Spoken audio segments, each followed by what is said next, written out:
Hello students, in this video we are going to learn class 8 social science history chapter number 8 women, caste and reform. So students, let's start from the overview. In today's modern world, girls go to school and study with boys, as we have seen nowadays, and after growing up they go to colleges and universities and take up jobs after that, and before getting legally married they have to be adults and can marry anyone they like irrespective of their caste and communities, and also widows get remarried too,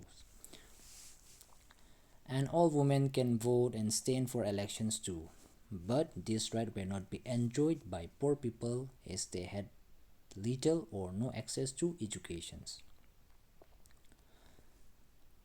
But things were different 200 years ago. At an early stage most children were married, that means child marriage, and in some parts of the countries women were forced to practice sati's, and women's rights to property were also restricted and there was no access to educations. And according to the caste system, Brahmins and Kshatriyas were considered as upper caste, and others such as traders and moneylenders, and they are often referred to as Vaishyas, were placed after them after upper caste. And then came peasants and artisans such as weavers and potters referred to as Sudras. And the lowest rank were those who labored to keep cities and villages clean or work under upper caste. And the upper caste considered this group as untouchables. That means the Sudras were regarded as untouchables. And here comes to your first topic, working towards change. Debates and discussions about social customs and practices took on a new character. One important reason was the development of new forms of communications like books, newspaper, magazines, leaflets, and pamphlets. And all kinds of issues like social, political, economic, and religious could be debated and discussed by men and sometimes by women in the new cities. Raja Rammohn Roy, that means from 1772 to 1833, founded the Brahmo Sabha, later known as the Brahmo Samaj in Calcutta. And Raja Rammohn Roy felt that changes were necessary in society and unjust practices needed to be done away with. And he has taken to spread the knowledge of Western education in the country and bring about greater freedom and equality for women. And here comes your first subtopic, changing the lives of widows. Raja Rammohn Roy began a campaign against the practice of sati, and he tried to show through his writings that the practice of widow burning had no sanction in ancient texts, and in 1829 sati was banned, and later reformers adopted the strategy of Rammohn Roy to challenge a practice that seemed harmful and tried to find a verse or sentence in the ancient sacred text that supported their point of view. Ishwar Chandra Vidyasagar through ancient texts suggested that widows could remarry. In 1856, a law was passed permitting widow remarriage. And by the second half of the 19th century, the movement of widow remarriage spread to other parts of the country. And here comes Swami Dayanand Saraswati, and Swami Dayanand Saraswati founded Arya Samaj to support widow remarriage too. And here comes your next subtopic, girls begin going to school. Education for girls was necessary to improve their conditions. In the mid-19th century, the first schools were opened. Many feared that the schools would take girls away from home and prevent them from doing their domestic duties. To reach school, girls had to travel through public spaces, and many people felt that girls should stay away from public spaces. So most educated women were taught at home by liberal fathers and husbands. And in the latter part of the century, Arya Samaj established a school for girls in Punjab, and Jyotirao Phule established a school in Maharashtra. In aristocratic Muslim households, women learned to read the Quran in Arabic, taught by women who came home to teach.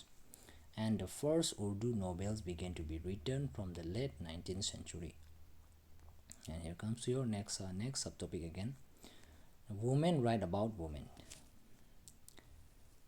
In the early 20th century, Begums of Bhopal played a notable role in promoting education among women. They founded a primary schools for girls at Aligarh and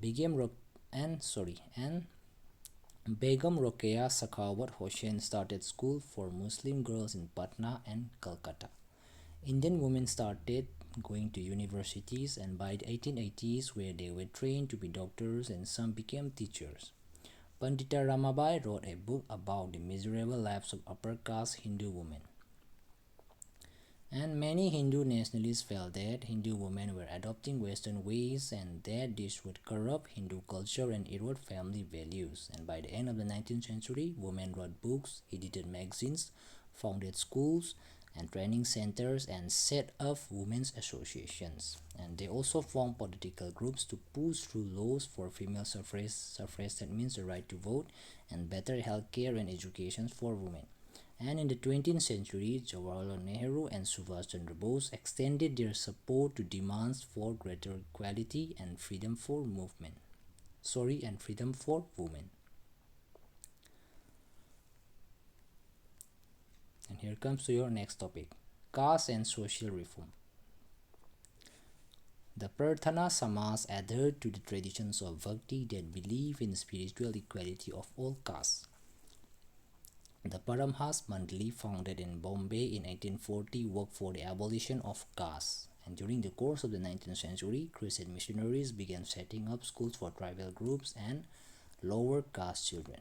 And at the same time, the poor from the villages and small towns, people from low caste, began moving to the cities where there was a new demand for labor. And some also went to work in plantations in Assam, Mauritius, Trinidad, and in Indonesia. And for the poor and the people from low caste, it was an opportunity to get away from the oppressive hold that upper caste and honor exercised over their lives and the daily humiliation they suffered. Here comes your next subtopic: demand for equality and justice. And by the second half of the 19th century, non-Brahmin castes began organizing movement against caste discrimination and demanded social equality and justice. The Satnami movement was founded by Ghasidas, who worked as the leather workers and organized a movement to improve their social status. And in eastern Bengal, Haridas Thakur questions Brahmanical texts that support the caste system. And Sri Narayana Guru proclaimed that ideals of unity for his people, and he argued against treating people unequally on the basis of caste differences. And here comes Ghulamgiri. Jyotirao Phule was born in 1827, who developed his own ideas about the injustice of caste system. And according to him, Brahmins were Aryans considered as foreigners, came from outside the subcontinent, and debated and subjugated those who had lived here from before the coming of the Aryans. And Phule said that the upper caste had no right to their land and power. And he also claimed that before Aryan rule, there existed a golden age when warrior peasants tilled the land and ruled the Maratha countryside fairly. And he also proposed that Sudras and Ati Sudras should unite to challenge caste discrimination.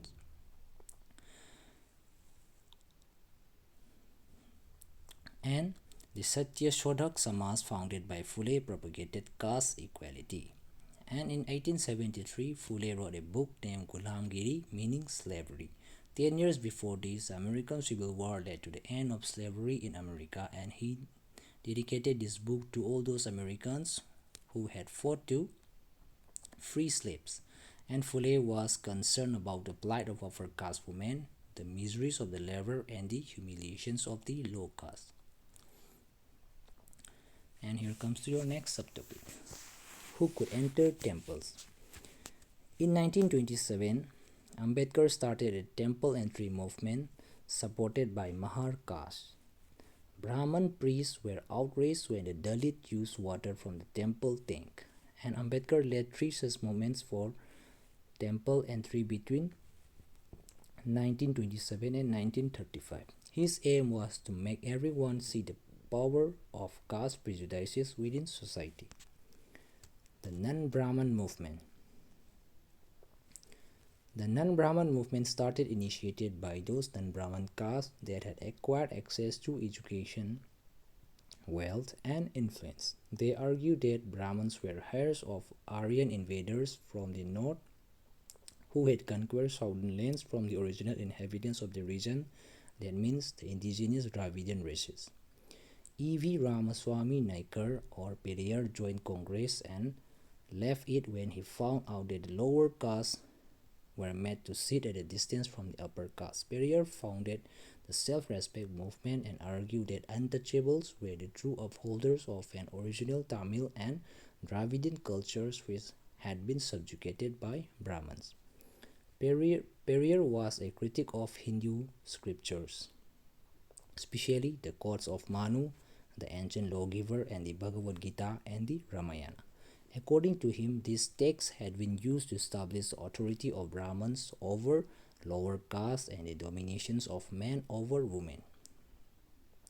These assertions did not go to unchallenged, which led to rethinking and some self-criticism among upper caste nationalist leaders. But Orthodox Hindu societies reacted by founding Sanatan Dharma Sabhas, Dharma, sorry, Sanatan Dharma Sabhas and the Bharat Dharma Mahamandal in the north and associations like the Brahman Sabha in Bengal. The objective of these associations was to uphold caste distinctions as a cornerstone of Hinduism and show how this was sanctified by scriptures.